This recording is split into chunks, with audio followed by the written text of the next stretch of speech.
My name is Niles Luther, and I am the composer in residence here at Brooklyn Museum.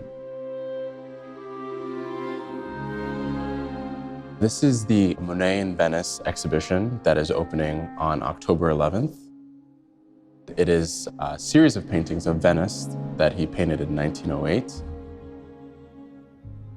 This is the biggest museum Monet exhibition in 25 years in New York City. So if you're a Monet lover in New York, this is where you have to be. We're really excited because the show grew out of a painting that's in our collection. We've had it since 1920, Monet's painting of the Palazzo Ducale.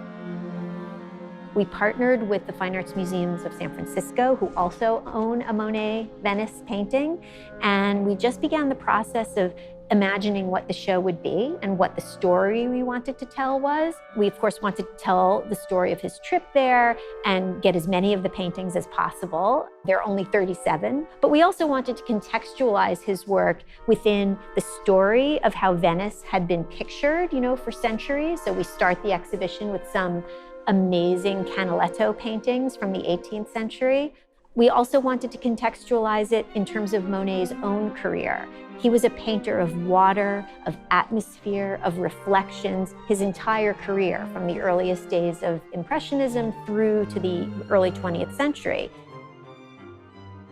The Venice pictures are a really fascinating culmination of that. So we wanted to feature other works by Monet, not just Venice pictures, to situate the Venice work within that context. There's a lot of things happening in the show. It is called Monet and Venice for that reason, rather than Monet in Venice, because Venice is a main character. Here in Brooklyn, we're known for taking risks, for doing things a little differently, for, kind of marrying tradition with a sort of, radical approach in any number of ways.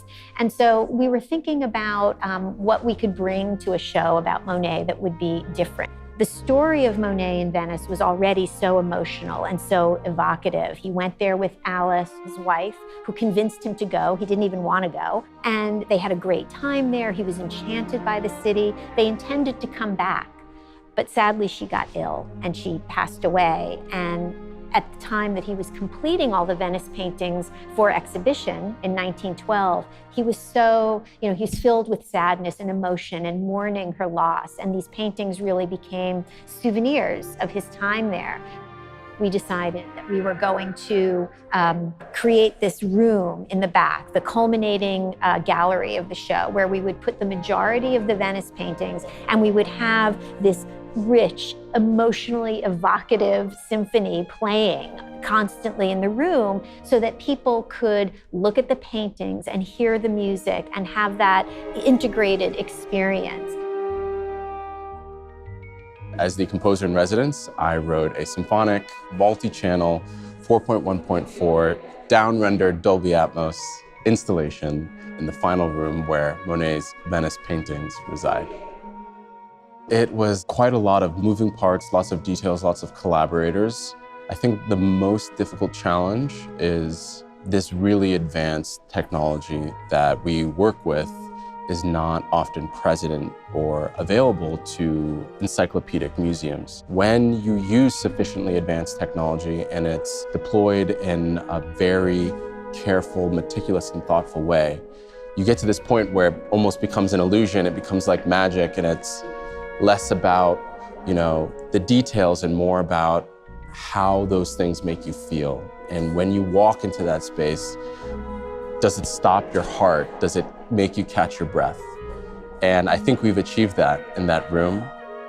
From the creative side, as a composer, part of the challenge was, how do I take these paintings, take what's contained in them, and then translate them into the language of music, write the score, give the score to musicians, go into the studio, rehearse, record, mix, master, install, and it all happened within several months.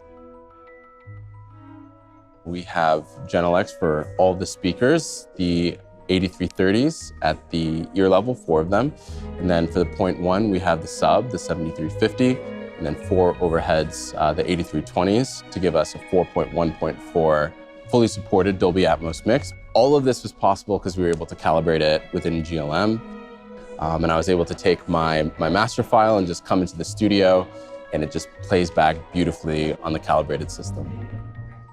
The massive benefit of using the GLM software here was specifically leveraging the grade reports to get a sweep of the room, get an understanding of what the problem areas are. Like the RT60 was a huge problem before we added in like the 6 inches of rock wall built into the walls.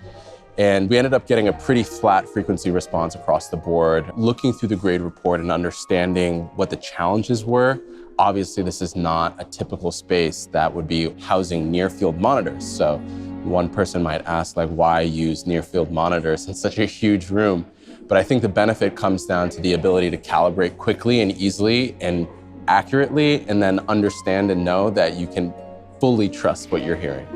It sounds incredible. I mean, the symphony is beautiful, the paintings are beautiful, the design in the gallery and the speakers just makes the experience what it is. We really could not be happier about it. And again, that sort of intervention in that gallery is one of the types of things that makes a Brooklyn Museum exhibition a kind of unique experience. You won't get too many other Monet exhibitions where a full-scale symphony is part of the experience.